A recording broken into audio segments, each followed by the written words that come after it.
নমস্কার, রন্ধন স্পেশালে আপনাদের সবাইকে আরও একবার স্বাগত জানাই।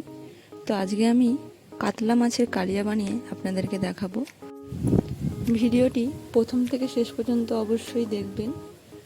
তো আর বেশি কথা বলবো না, তো রেসিপিটি আমি শুরু করছি।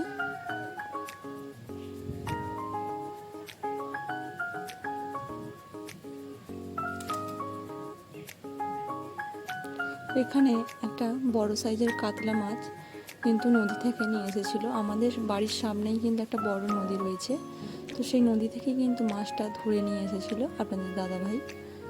তো ওই মাছটাকে খুব সুন্দরভাবে ছাড়িয়ে নিচ্ছে মাছগুলোকে এবং ভালোভাবে সাইজ মতো কেটে দিচ্ছে, কারণ আমি কিন্তু মাছটা খুব একটা ভালোভাবে কাটতে পারি না।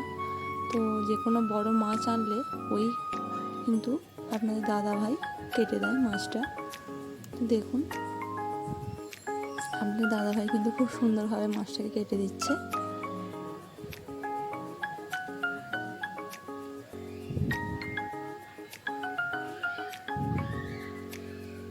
কত বড় বড় পিস হয়েছে দেখুন বন্ধুরা। মাছটা কিন্তু বেশ ভালোই বড় ছিল, প্রায় 1.5 কিলো মতো ওজন হবে। আর এইদিকে আমাদের রনসোনা দেখুন, দেখে বলছে যে কোন পিসটাও খাবে। তো মাছগুলো সব ভালোভাবে ধুয়ে নেওয়া হয়ে গিয়েছে। এর মধ্যে আমি স্বাদ মতো লবণ ও হলুদ মাখিয়ে নেব, খুব সুন্দরভাবে মাখিয়ে নেব।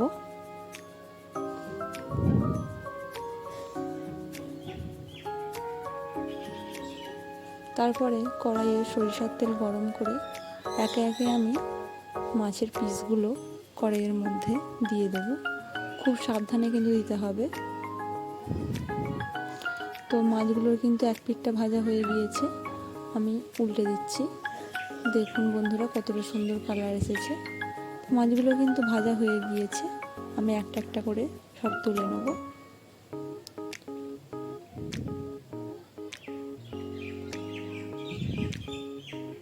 সমস্ত মাছগুলো কিন্তু আমার ভাজা হয়ে গিয়েছে। তারপরে কড়াইয়ে ওই একই তেলে আমি তেজপাতা এবং একটা গোটা লঙ্কা ফোড়ন দিয়ে দেবো। তারপর আমি একটা বড় সাইজের টমেটো কুচিয়ে রেখেছিলাম, সেটা দিয়ে দেবো। দিয়ে কিছুক্ষণ ভাজতে থাকবো। টমেটোটা অর্ধেকটা ভাজা হয়ে এলে ওর মধ্যে আমি 1 টেবিল চামচ পেঁয়াজ বাটা দিয়ে দেবো।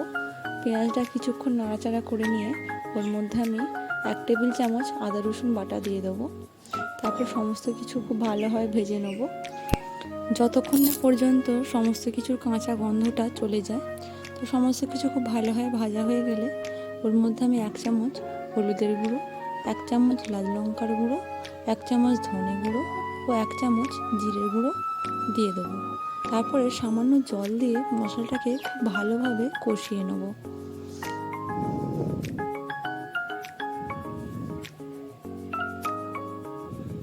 তারপরে দিয়ে দেবো স্বাদ মতো লবণ এবং 1/2 চামচ মতো চিনি।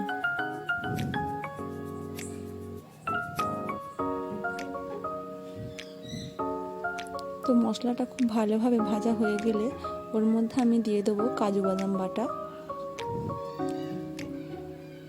দিয়ে কিছুক্ষণ কষিয়ে নেব। তো যারা যারা আমার ভিডিওটি দেখছেন তাদেরকে অসংখ্য ধন্যবাদ জানাই। আর যারা যারা আমার চ্যানেলটিকে সাবস্ক্রাইব করেননি এখনও পর্যন্ত, তাদের কাছে অনুরোধ, প্লিজ চ্যানেলটিকে সাবস্ক্রাইব করে পাশে থাকা বেল আইকনটি ক্লিক করে দেবেন এবং আমাদের পাশে থাকবেন। তারপরে মশলা খুব ভালোভাবে কষানো হয়ে গেলে আমি পরিমাণ মতো জল দিয়ে দেবো। ঝোল খুব ভালোভাবে ফুটে এলে ওর মধ্যে আমি ভেজে রাখা মাছগুলো দিয়ে দেবো একটা একটা করে। তো মাছগুলো ঝোলে দেবার পর 2 থেকে 3 মিনিট খুব ভালোভাবে ফুটিয়ে নেব। তো নামাবার আগে আমি 1/2 চামচ ছাই গরম মশলা গুঁড়ো দিয়ে দেবো, দিয়ে একটু নাড়াচাড়া করেই নামিয়ে নেব। তো এই কাতলা মাছের কারিটা কিন্তু একদম রেডি হয়ে গেছে বন্ধুরা, একদম অনুষ্ঠান বাড়ির স্বাদে এবং দুপুরে গরম ভাতের সাথে একদমই কিন্তু জমে যাবে বন্ধুরা।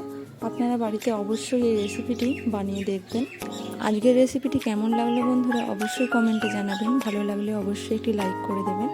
ধন্যবাদ।